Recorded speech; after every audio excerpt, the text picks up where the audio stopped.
Nigerians are very, a Ghanaian just became the managing director of a big company in Nigeria. And so many others, we will never shut our door. Never shut our door on the face of Ghanaian businesses. They are brothers. Because we speak the same language in terms of business, we're on the same page. We understand ourselves. Hence, Nigerian businesses are here. Why should we be in your country doing businesses? And then we will not encourage you to come over. In fact, for me personally, I like to see more Ghanaian businesses in Nigeria. We have a huge market there. And you can tap into that. And there will not be any hindrance. I can guarantee you that. Now, let's talk a little bit more about yourself. You are the 14th Nigerian High Commissioner to Ghana. Oh, you are counting? Yeah, I counted. So you're the 14th? Yeah, I think so. I've not counted. You've not counted yourself? I put all those photographs there, but I've not really counted. Oh, they were not here before you came in? No, I put those ones there. I see. And how long have you been in Ghana? I've been in Ghana now for close to 2 years. I came in June of 2012. So I look at June this year as my second anniversary. How would you describe your stay so far? Has it been challenging? Pleasant. Pleasantly challenging. Very, very pleasantly challenging. With a huge population of Nigeria, with a big business community, Nigerian business community, that goes from banking to insurance to petroleum to real estate to tertiary or little petty trading. Everybody asking for attention, seeking for you to do this for them, both possible and impossible. What are some of the impossible ones? Well, it's common among diplomatic missions, especially African ones. They usually believe that the government has put some money here for them, and when they come to Ghana, they come here, I don't have money to go back. Wow. Or they've just robbed me now, I don't have anything on me. Or I'm just coming out of prison, nothing on me.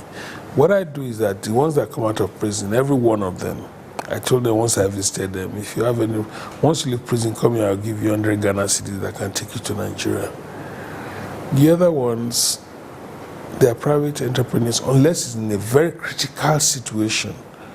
And we have done, since I came here, we've done over 50 of that. We have given financial assistance in very precarious situations. Even personally, I had to, on many occasions, because you really see their condition and you have to do something about it. My first assignment here, even though I'm a business ambassador, economic oriented and by High Commissioner, but my first preoccupation is to look after Nigerians, to make sure they don't suffer.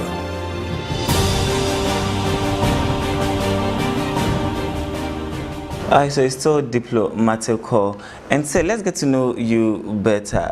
Before you were appointed to represent Nigeria here in Ghana, what were you doing? I've always been a diplomat. You've always wanted to be a diplomat? I've always been a diplomat. But was it something you'd always wanted to do? That's how I wanted to do. Maybe if I didn't do this, I would have been a lawyer. I maybe work in the bank. But for government work, I can only be a diplomat. That's all I wanted to do. So how many countries did you represent Nigeria before coming to Ghana? Not too many though. I started in England, where I spent 3 years. I was in Cuba for a little over 6 years. I was in Russia for 4 years. I was in Trinidad and Tobago for 2 years before finally landing on the shores of Ghana. But I've traveled to a lot of other places, many countries. If you want, I can reel out names for you. You'll be dazed.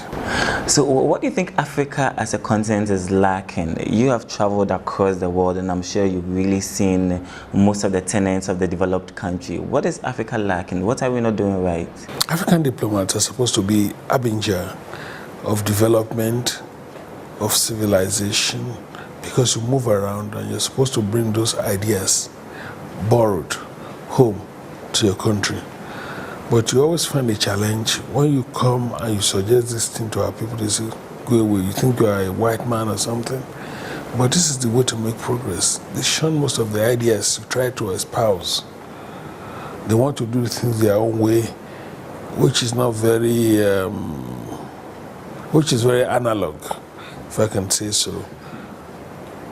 I think we have many challenges in the sense that we don't pay too much attention to our infrastructure.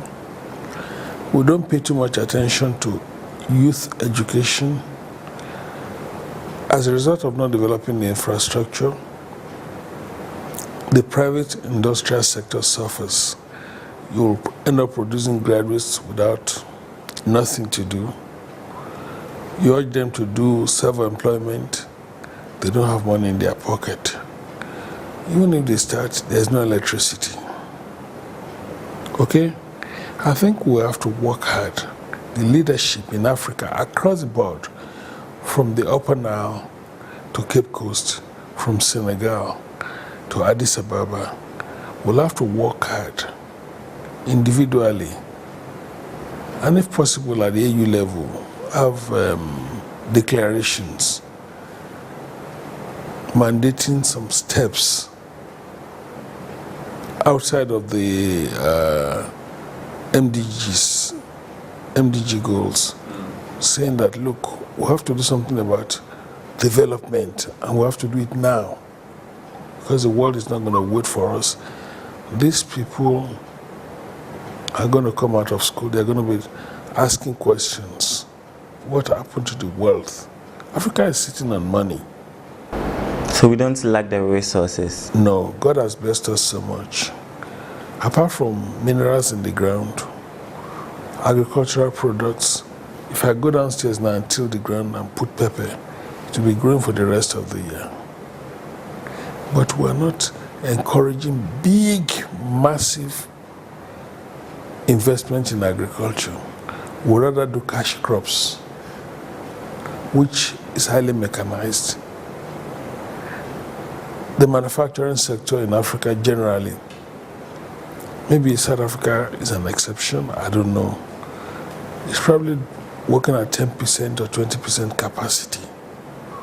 And this is where employment is supposed to be generated.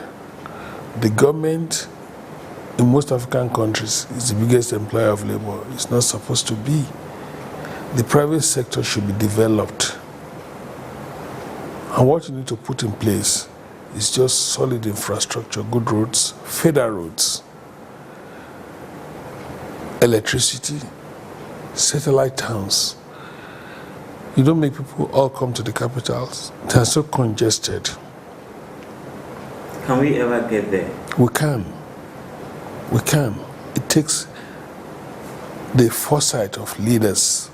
Leaders, not...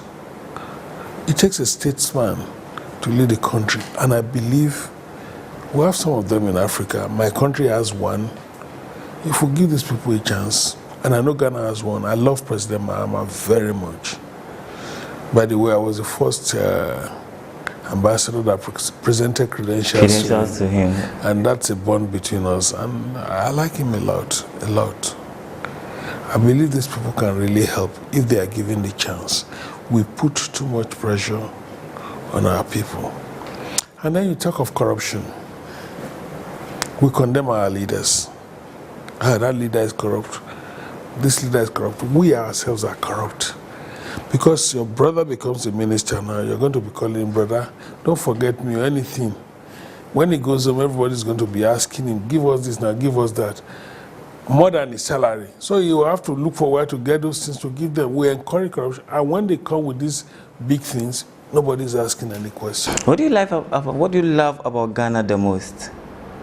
You want to know? Yes, tell me. Kinky and Banku. And I love Ghanaian soccer. On a serious note, I love Ghanaian people. They are very hospitable. They are friendly. They like Nigerians too. I've gone to many regions, and they've welcomed me so much with a lot of big heart, thrown their doors open, fed me. encouraged me to return. Ghanaians are naturally fine people. I said thank you very much for having you on the show. But let me ask my final question. Looking forward, how do you think Ghana and Nigeria could maximize the potentials of its relations to see to the betterment of their citizens? Ghana and Nigeria control 60% of the economy of West Africa. Ghana and Nigeria accounts for 70% of the population of West Africa. We should open up our borders more to ourselves. We should encourage people to invest in each other's countries. You should let people be able to invest in your country, and they should be able to take their money out because they brought the cash in, which is what we do in Nigeria. You can invest 100% when you are leaving. You earn your money, you can take everything. Because you've used the money, you've recycled, the people have benefited. It's your money, and the profit is yours. If you're not busy with your diplomatic schedules, what do you do? I play golf. I read a lot of novels. I've read everything written by John Grisham. I play Scrabble with my wife. I play Boggle with my wife. Sometimes I don't swim, but I know how to play in the pool.